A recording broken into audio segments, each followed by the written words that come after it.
क्या आप जानते हैं कि बुर्ज खलीफा को बनाने से पहले इसे पूरी तरह से असंभव माना जाता था। 1828 मीटर ऊंची इस इमारत ने सिविल इंजीनियरिंग के सारे पुराने नियम तोड़ दिए हैं। 12,000 मजदूरों और इंजीनियरों की 6 साल दिन रात की मेहनत ने इसे रेतीली जमीनों पर खड़ा कर दिया है। आज हम इस गगनचुंबी इमारत के उन गहरे इंजीनियरिंग रहस्यों को डिकोड करेंगे जो आम दुनिया से छिपे हैं। चलिए जानते हैं कि इंसानों ने इस नामुमकिन से दिखने वाले स्ट्रक्चर को मुमकिन कैसे बनाया है। इस पे आज हम डिटेल से बात करने वाले हैं। तो सबसे पहले बात करते हैं कि आज की वीडियो में हम कौन-कौन से टॉपिक कवर करने वाले हैं। तो पहला हमारा सीक्रेट है, देखेंगे कि रेतीली जमीन पे इमारत की मजबूती की नींव कैसे रखी गई। फिर हम दूसरा देखेंगे कि नींव को खारे पानी से बचाने के लिए इलेक्ट्रिक सिस्टम क्या लगाया गया। फिर हम तीसरा देखेंगे कि 100 किलोमीटर प्रति घंटे की तूफानी हवाओं को मात देने वाला जो है ब्रेस्टेड कोर कैसे बना है। फिर हम देखेंगे दुबई की तपती गर्मी में कंक्रीट पंपिंग और बर्फ का अनोखा इस्तेमाल हम देखेंगे। फिर हम देखेंगे लास्ट में 136 मीटर लंबे टावर स्पायर को बादलों के ऊपर बिना क्रेन के जोड़ना, अर्थात कैसे जोड़ा गया, इनको भी हम समझने की कोशिश करेंगे। तो ये वीडियो काफी ज्यादा इंपॉर्टेंट है क्योंकि यहाँ पे आज हम बुर्ज खलीफा के विषय में डिटेल से बात करेंगे कि इसकी कैसे मैन्युफैक्चरिंग की गई है। तो सबसे पहले बात करते हैं कि इस नामुमकिन प्रोजेक्ट की शुरुआत जो होती है वो 2004 में हुई थी। लेकिन सवाल यह है कि आखिर इतनी ऊंची इमारत की जरूरत क्या थी। ये तो क्वेश्चन आएगा ही कि भाई इतनी जरूरत, इतनी ऊंची इमारत क्यों बनाई जाए। तो दरअसल दुबई की सरकार अपनी अर्थव्यवस्था को सिर्फ तेल पर निर्भर नहीं रखना चाहती थी। जो दुबई की सरकार है वो ये नहीं चाहती थी कि जो उसकी अर्थव्यवस्था है वो केवल तेल के ऊपर निर्भर रहे। वे दुबई को एक ग्लोबल टूरिज्म और जो होता है इन्वेस्टमेंट हब बनाना चाहते थे, अर्थात इन्वेस्टमेंट हब्स के रूप में, अर्थात वो चाहते थे कि लोग विदेशों से भी आए, घूमने आए, था टूरिज्म का स्थान बना चाहते थे, जिसके लिए दुनिया का ध्यान खींचना जरूरी था। अगर आप चाहो कि आपके देश में दूसरे देश के लोग आए तो आपके लिए आपको कुछ ऐसा अपने देश के अंदर बनाना पड़ेगा जो कि दूसरे देशों में ना हो, बिल्कुल अलग हो, तभी दूसरे लोग उसको देखने आएंगे या देखना पसंद करेंगे। तो दुबई ने यही सोचा कुछ ऐसा बनाया जाए जो कि दूसरे देशों में ना हो, जिससे लोग यहाँ पे टूरिज्म के रूप में इसको देखने आए। और वे जो उस समय दुनिया की सबसे ऊंची जो इमारत थी ताइपे, जो 101 अर्थात 509 मीटर थी। दुबई ने सीधे 828 मीटर का एक लक्ष्य रखा, अर्थात 509 मीटर तक तो पहले से उपलब्ध थी जो तपई की थी, लेकिन उसने दुबई ने सीधे 828 मीटर का लक्ष्य रखा, यानी पुराने रिकॉर्ड से 62% ज्यादा ऊंचा, ताकि कोई इसे आसानी से तोड़ ना सके। अर्थात रिकॉर्ड बनाना था तो उसने डायरेक्ट ही कुछ ज्यादा 62% ऊंचा रिकॉर्ड रखने की कोशिश किया, जिससे आसानी से कोई दूसरी कंट्री इस रिकॉर्ड को ना तोड़ सके। फिर थोड़ा सा बात करते हैं, तो सबसे पहली और बड़ी चुनौती दुबई की रेतीली और कमजोरी जमीन। अब यहाँ पे भाई बनाया तो जाएगा लेकिन यहाँ पे समस्याएं आना स्टार्ट हुई। तो सबसे पहली समस्या थी कि यहाँ पे बहुत ही बड़ी रेतीला स्थान है, क्योंकि दुबई में काफी ज्यादा रेतीला है, तो यहाँ पे कैसे इमारत बनाई जाए। तो आमतौर पर ऊंची इमारतों का भारी वजन सहने के लिए उनकी नींव जमीन के नीचे मौजूद कठोर चट्टानों पर टिकाई जाती है। अर्थात आपने देखा होगा जो घर बनाए जाते हैं तो भी थोड़ा सा खोदाई की जाती है, फिर जो मजबूत नींव होती है, मजबूत जो है जमीन जहां पे पाई जाती है उसके ऊपर रखा जाता है। लेकिन बुर्ज खलीफा के साइड पर 140 मीटर खुदाई करने के बाद भी इंजीनियर्स को कोई मजबूत चट्टान नहीं मिली, अर्थात 140 मीटर तक क्रेन से खुदाई की गई, लेकिन फिर भी वहां पे कोई उनको मजबूत मिट्टी नहीं मिल रही थी। फिर 1.5 बिलियन डॉलर और 5 लाख टन से ज्यादा वजनी इस इमारत को सिर्फ रेत पर खड़ा करना था, लेकिन उनको तो खड़ा करना था। तो अगर साधारण नींव बनाई जाती तो यह पूरी इमारत रेत में धंस जाती और भयानक हादसा भी हो सकता था। अब थोड़ा सा आगे बात करते हैं, तो इस असंभव चुनौती से निपटने के लिए चीफ इंजीनियर बिल वेकर ने जो यहाँ पे कुछ ऐसा लिया, अर्थात फ्रिक्शन पाइल्स तकनीकी का जादुई इस्तेमाल किया। किसका किया? फ्रिक्शन पाइल्स का उन्होंने इस्तेमाल किया। उन्होंने 1.5 मीटर चौड़े और 50 मीटर लंबे 192 विशाल कंक्रीट के खंभों को रेत के अंदर गहराई तक धंसा दिया। अर्थात देख सकते हैं यहाँ पे कि फ्रिक्शन के साथ साथ इस प्रकार के 192 जो विशाल कंक्रीट के खंभों को जो है, जो कि 50-50 मीटर के खंभे, सोच सकते हो कितना लंबा खंभा भी होता है, उन्होंने जमीन के अंदर धंसा दिए। आप इस आप इसे ऐसे समझें जैसे सूखी रेत में एक छड़ी को अंदर धकेलना, एक बिंदु के बाद रेत की पकड़ उसे आगे नहीं जाने देती। आप अगर देखेंगे कि बालू में कोई जो डंडी या रॉड को धकेलेंगे तो कुछ समय के बाद वो रुक जाएगी, अर्थात फ्रिक्शन फोर्स लगेगा तो नीचे आने की कोशिश करेगी, फ्रिक्शन फोर्स उसे ऊपर जाने देगा। अर्थात जितना नीचे दबाएंगे फ्रिक्शन फोर्स अपोजिट लगेगा, जिस कारण से वो जो रॉड होती है वो नीचे नहीं जाएगी। और रेत के इसी भारी घर्षण ने इस 192 खंभों को चारों तरफ से जकड़ लिया। इस तकनीकी के कारण आज तक इमारत अपनी जगह से सिर्फ 5 सेंटीमीटर ही नीचे खिसकी है, जो पूरी तरह सुरक्षित है।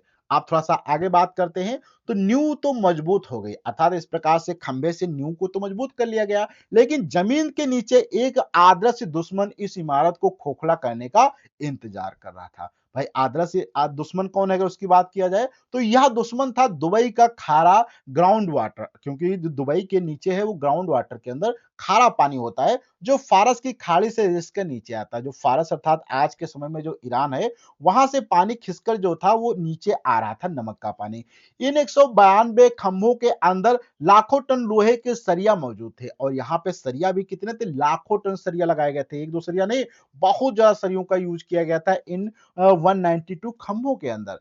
खारे पानी के संपर्क में आते ही इन लोहे की सरियों में तेजी से जंग लग सकता था, तो यहाँ पे बहुत ज्यादा जंग लग जाएगा। अगर नींव के अंदर जंग लग जाता तो दुनिया की सबसे ऊंची इमारत बिना किसी तूफान की तरह जो है ताश के पत्तों की तरह ढह जाती। भाई जब नींव में जो सरिया पड़ी थी वो रॉड जब खराब हो जाती तो क्या है, इमारत अचानक से टूट के ताश के पत्तों की तरह ढह जाती।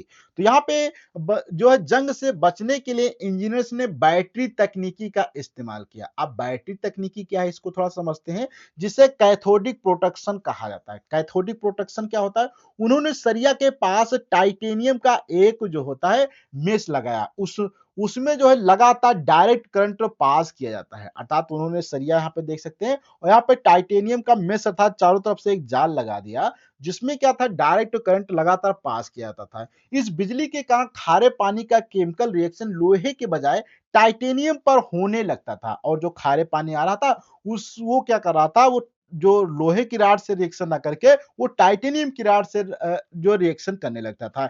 यही वजह है कि बुर्ज खलीफा की नींव को 24 घंटे लगातार बिजली की सप्लाई की जरूरत होती है। तो ये आप समझ सकते हैं कि बुर्ज खलीफा को जो है 24 घंटे बिजली की क्यों सप्लाई होती है। अगर सप्लाई ना दी जाए तो फिर यहाँ पे जो खारा पानी है वो जो यहाँ पे नींव रखी गई जो उनके अंदर सरिया हैं उनके साथ में रिएक्शन करके उनको गला देगा।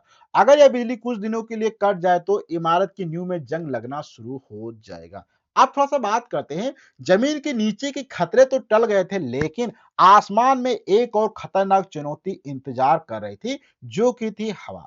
अर्थात 1828 मीटर की ऊंची इमारत जो होगी वो बादल की हवाओं जो जो कि 100 से 240 किलोमीटर प्रति घंटे की रफ्तार से इमारत से टकराएंगे, क्योंकि भाई इमारत बहुत ऊंची होगी तो हवाएं यहाँ पे उससे टकराएंगी जो कि 100 से 240 किलोमीटर प्रति घंटे की स्पीड से चलेंगी। इतनी तेज हवाएं किसी भी साधारण अगर चौकोर या गोल इमारत को हिलाकर तोड़ सकती हैं। अगर कोई भी इमारत इस प्रकार से खड़ी होगी, चौकोर हो या गोल हो, तो उसको तोड़ के आसानी से गिरा सकती हैं। अगर इमारत हवा से बचने के लिए लचीली बनाई जाती तो ऊपर रहने वाले लोग को हमेशा मोशन या सिग्नेस महसूस होता है, अर्थात अगर इसको थोड़ा सा वाइब्रेशन टाइप की बना दी जाती तो हवा से तो बच जाती लोग जो भी, लेकिन इसके जो ऊपरी इमारत में रहते उन लोगों को हमेशा जो है झंझनाहट या महसूस होते था, उनको उल्टी या कमजोरी महसूस होती। इसलिए बुर्ज खलीफे के लिए एक ऐसा एरोडायनेमिक डिजाइन चाहिए था जो हवा को चकमा दे सके, अर्थात यहाँ पे सोचा गया कुछ ऐसा डिजाइन किया जाए जो हवा को चकमा दे सके अर्थात हवा से आसानी से बच सके। इसके लिए यहाँ पे किया गया क्या कि जो है इन खतरनाक तूफानी हवाओं से इमारत को बचाने के लिए जो है ब्रेस्टेड कोर जो थे सिस्टम का आविष्कार हुआ। ब्रेस्टेड कोर क्या होती है इस पर थोड़ा सा बात करें तो ऊपर से देखने पर बुर्ज खलीफा जो है वाई शेप का दिखता है, जिसमें बीच में एक हेक्सागोनल कोर है और 3 पंख हैं। यह एक ट्राइपॉड की तरह काम करता है जो इमारत को बेजोड़ स्थिरता और मजबूती प्रदान करता है। इमारत की ऊंचाई जैसे जैसे बढ़ती है इसका आकार सीढ़ियों की तरह बदलता रहता है। जब तेज हवाएं टकराती हैं तो वह ब्लॉक होने के बजाय किनारों से अलग अलग दिशाओं में कट जाती हैं, जो आसानी से फिसल जाती है। अर्थात ये क्योंकि इस प्रकार से ट्रायंगल टाइप से है तो हवाएँ आती है ऐसे टकरा के निकल जाती है। जिधर से भी हवा आएँगे वो क्योंकि ट्रायंगल टाइप से बनाया गया था, वाई शेप से बनाया गया, तो हवाएँ चाहे जिधर से आएँ वो आसानी से कट के निकल जाती हैं, जिस कारण से इसके ऊपर कोई ज़्यादा फ़ोर्स नहीं लगता है। अब बात करें तो बुर्ज खलीफा को बनाने में 1 लाख जो है हाथियों के वजन के बराबर जो है कंक्रीट का इस्तेमाल हुआ। आप समझ सकते हैं कितना ज़्यादा यहाँ पे कंक्रीट अर्थात तो पत्थर का यूज़ किया गया। लेकिन दुबई की 40 डिग्री वाली भयंकर गर्मी में कंस्ट्रक्शन करना सबसे बड़ा सिरदर्द था। आप समझो कि यहाँ पे इतना जब ज़्यादा कंक्रीट यूज़ होगा, लेकिन यहाँ पे इतनी ज़्यादा गर्मी होती है, तो इस कारण से इसको कैसे बनाया जाए? तो कंक्रीट को पाइप के ज़रिए जब ऊपर भेजा जाता था, तो वह भयंकर गर्मी के कारण बीच में ही सूख कर जम जाता था। आप समझो जब एक 1829 किलोमीटर ऊँचा जाएगा, तो पाइप के ज़रिए तो वो तो रास्ते में ही जम जाएगा, लेकिन कंक्रीट को पाइप के ज़रिए ऊपर भेजा गया तो जम जा रहा था। तो इतनी ऊँचाई अर्थात 600 मीटर तक कंक्रीट को पंप करने के लिए दुनिया के 3 सबसे ताकतवर पंप अर्थात खास तौर पर बनाए गए। कौन से बनाए गए? लेकिन पंप की ताकत काफ़ी नहीं थी, कंक्रीट को सूखने से बचने के लिए एक ठंडा जुगाड़ चाहिए था। क्योंकि मशीनें तो बहुत ही एडवांस बनाई गई, लेकिन फिर भी वो जो कंक्रीट को ऊपर तक नहीं भेज पा रही थी, क्योंकि कंक्रीट जो रास्ते में ही जम जा रहा था।